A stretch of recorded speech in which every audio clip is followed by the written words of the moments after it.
All right. Let's go to the Have You Heard of These Companies surveys.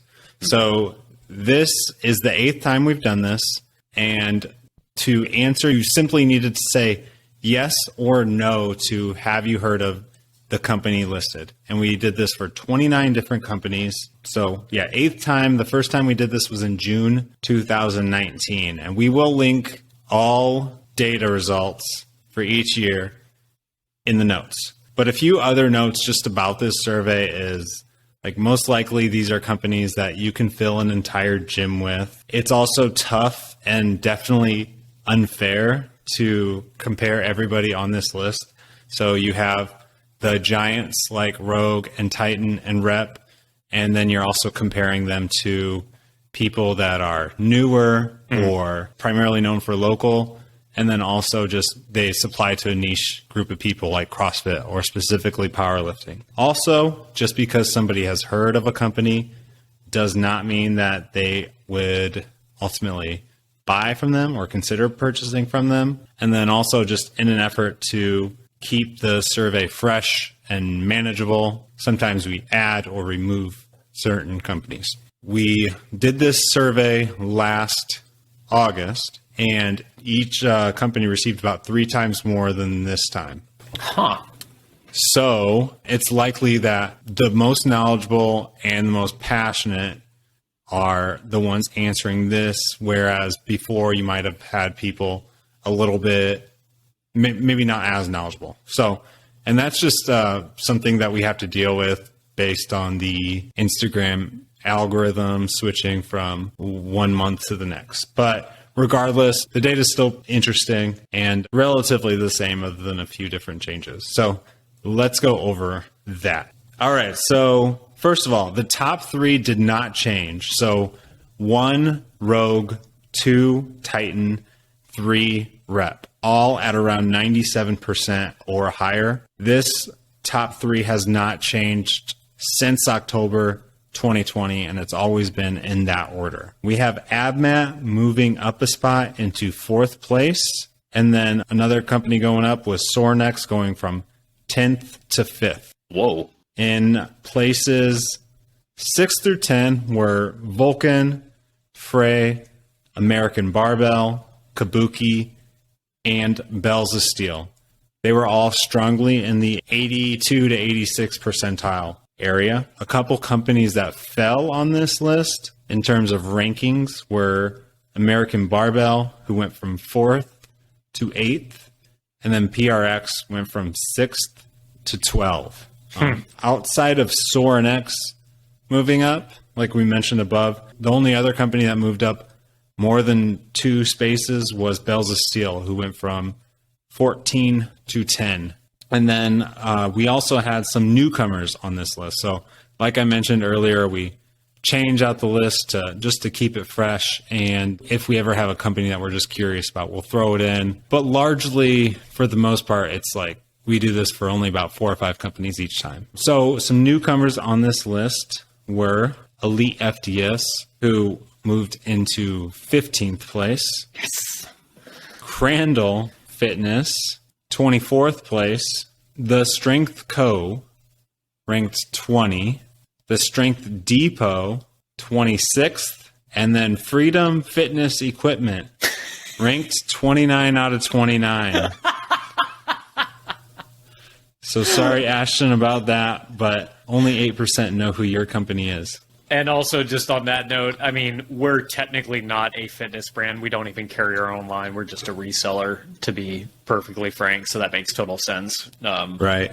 We're kind of in the same category as like fitnessfactory.com, those kind of guys. Right. So. I mean, that makes sense. But just for comparisons purposes, I can guarantee you we'll keep Freedom Fitness on for the next time just to see how that changes. Appreciate it. And then, like I mentioned, we have data all the way back from sometime in 2019. So I'm actually curious to see, we have 3 companies that improved over 150% in best known. So think about that list I mentioned above. Not all of them are companies I mentioned earlier.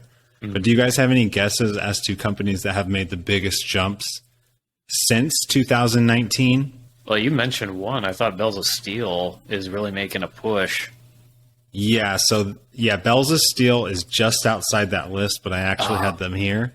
Okay. So they've gone from 45% all the way up to 82. So that's an 85% jump. Do you guys have guesses? Yeah. Well, I'm thinking like Kabuki, because once you really start building out your home gym, the specialty bars and just what they offer is something that you discover probably later in your builds.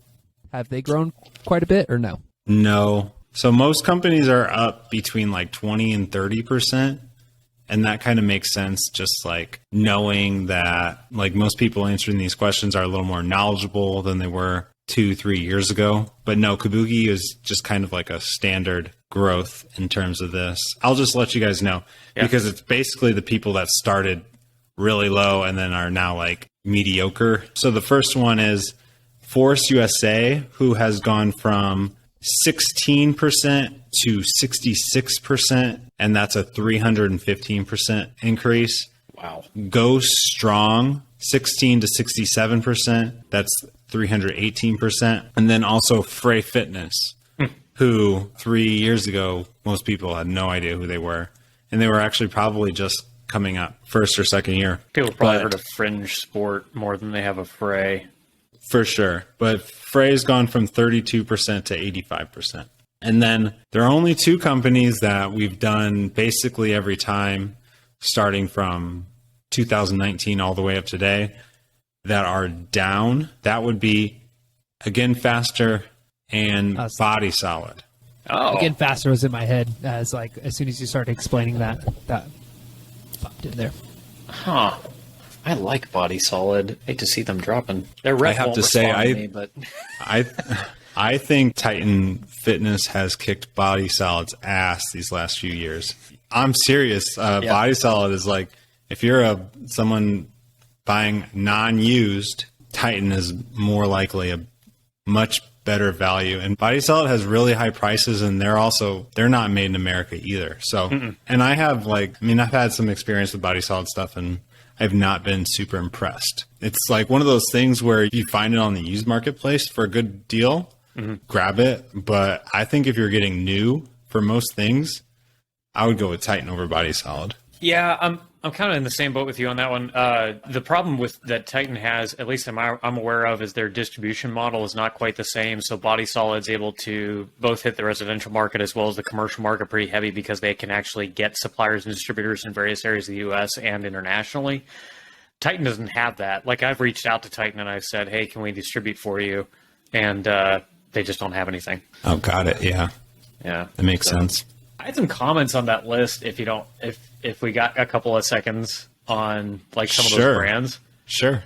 So I gotta say, I was listening to some of the other podcast episodes you had about people thinking, oh yeah, anybody on this list will never overtake Rogue, and I vehemently disagree. I think Rogue is going to be overtaken by Rep Fitness. I think that they are going to be the one because Rep is doing stuff in the home gym community that you guys are involved with that Rogue is not. Rogue is all CrossFit all day. Yeah, they're expanding internationally, and so is along with CrossFit, but they just don't have the kind. They're not listening to the audience like Rep Fitness and some of these other brands are. I think PRX is in the same boat as Peloton in terms of dropping their status and just they're not popular like they once were, especially with COVID not being what it was. And I just have to say this, just on or off the record, whatever. I hate Vulcan so much.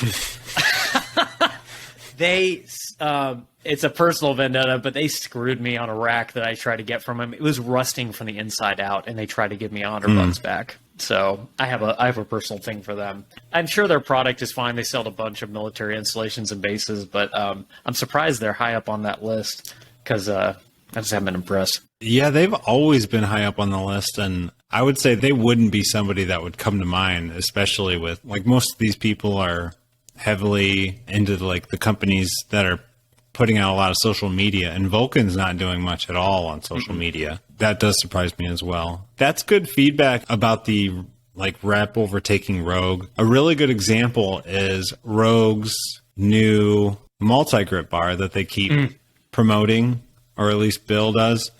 on his Instagram, and it was at the Arnold, and it is really, really, really, really nice. But we posted this on Instagram too, and everybody thinks it's going to be $500 or more. I do not disagree with anybody. So I think like that's a really good example of maybe they're not going for the masses with products like that. Whereas Rep just came out with a multi-grip bar that is at a price that a lot of people would consider. Yeah, I don't know. It's interesting. I just think that Rogue is becoming, I think I've said this before to somebody, they're becoming a far too corporatized for most. And so they're becoming the behemoth, but as you become the behemoth, your ability to kind of adapt with the pace of change gets harder. And I think that they're getting to that point. Rep is still small enough where they can be agile in that way. And I think Titan probably too, although Titan is basically just ripping everybody else off. But I mean, in that way, they're like listening to the community because they're like, if we can rip this off effectively, enough people will buy it. So I don't know. Yeah. Just going off of what you said, like with Rep really focusing on the home gyms, and yeah, Rogue doesn't really have to when they're pushing like, you know, all the strongman and the CrossFit and that stuff. Yeah. So they definitely have a home gym market.